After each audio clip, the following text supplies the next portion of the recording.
Get ready for the dictation. Dictation will start in 5 seconds. Start.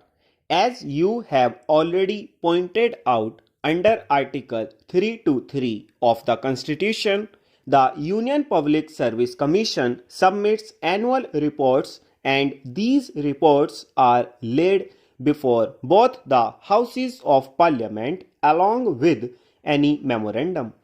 If there be any from the government explaining their position as to why they have not accepted the particular advice of the Commission. Sir, we have so far received 3 such reports from the Commission, and I have gone through these reports. Sir, the general impression that I have gathered after going through these 3 reports is that apart from the fact that there have been cases of non-acceptance of the Commission's advice in many important matters, there are, sir, very serious irregularities committed by the executive government in the matter of appointments to the civil posts and the civil services. If you permit me, sir, I may add that I have found that there are occasions when the government has even bypassed the Houses of Parliament in their anxiety to provide for their favorites. Sir, under Article 320 of the Constitution, as you have already pointed out, the recruitments to civil posts and the civil services are to be made by the Union Public Service Commission. There are 2 basic ideas underlying this system of recruitment to the civil services adopted in our Constitution. Firstly, we desire that all eligible persons to a particular post should be entitled to enter into a fair and free competition to get that job. Secondly, we want to avoid all elements of patronage in the matter of appointments to our civil services. You will find that under the old regulation, which has been kept in force under Article 372, there are several categories of employment and posts which have been kept away from the purview of the Union Public Service Commission. One of these categories is temporary appointments lasting for less than a year. I maintain from a review of all these reports that the government has abused this power of temporary appointments. The government is used it as a shield to bestow all kinds of patronage. Sir, if you look at the post, you will find that on the very face of it, they are not temporary posts, but they are likely to continue for more than a year. Sir, appointments to such posts are made as temporary appointments merely to avoid the Union Public Service Commission. In the name of temporary and emergency appointments, I find that a large number of appointments are being made. The glaring examples are the Community Projects Administration and the All India Radio under the Ministry of Information and Broadcasting. We find, as a matter of fact, such appointments being made by every ministry, but these are the very glaring examples, and I would like the Honorable Minister to tell this House as to how many temporary appointments are being made every year by the government and how many of them are continued even after the end of the year. Sir, they make the temporary appointments and they keep these appointments going on year after year, and they do not also consult the Commission, although under the Constitution they are required to do so.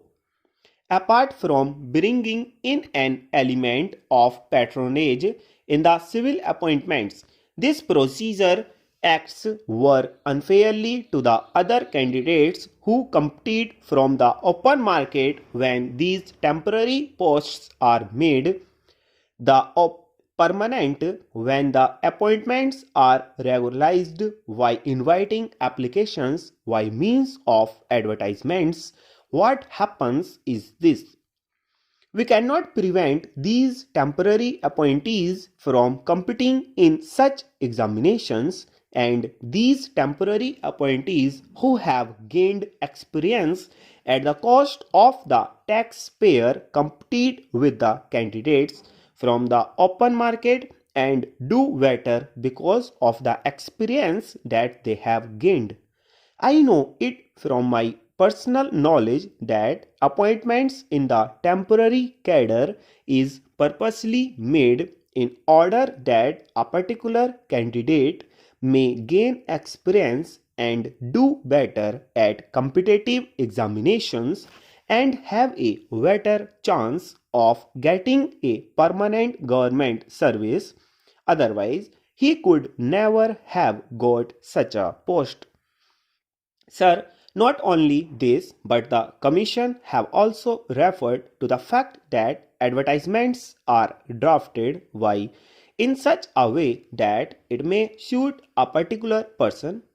On page 9 of the first report, they say advertisements of posts in the category of technical, scientific, or specialized qualifications are often so drafted by ministries as to tend to restrict the recruitment to the limited circle of persons already holding the posts advertised or analogous posts. One of the main functions of the Commission is to so draft the advertisement without sacrificing the requirements of the post as to ensure a competitive selection for the post from the widest field. I have looked into the regulations and the method by which the Public Service Commission works in UK. There, the ministries merely inform the Service Commission that they want such a post to be filled with a person of such and such qualifications. The advertisement is drafted by the Service Commission and not by the ministries as it is done here. Here, government are anxious to bestow patronage, and therefore it is that they want to avoid going to the Public Service Commission and continue to make these temporary appointments and draft the advertisements themselves. I find from the report that as early as January 1951, the Commission submitted their proposals to the government as to how the existing regulations should be remodeled so that each case should come under the purview of the Union Public Service Commission. Now the government has not taken any decision in this matter.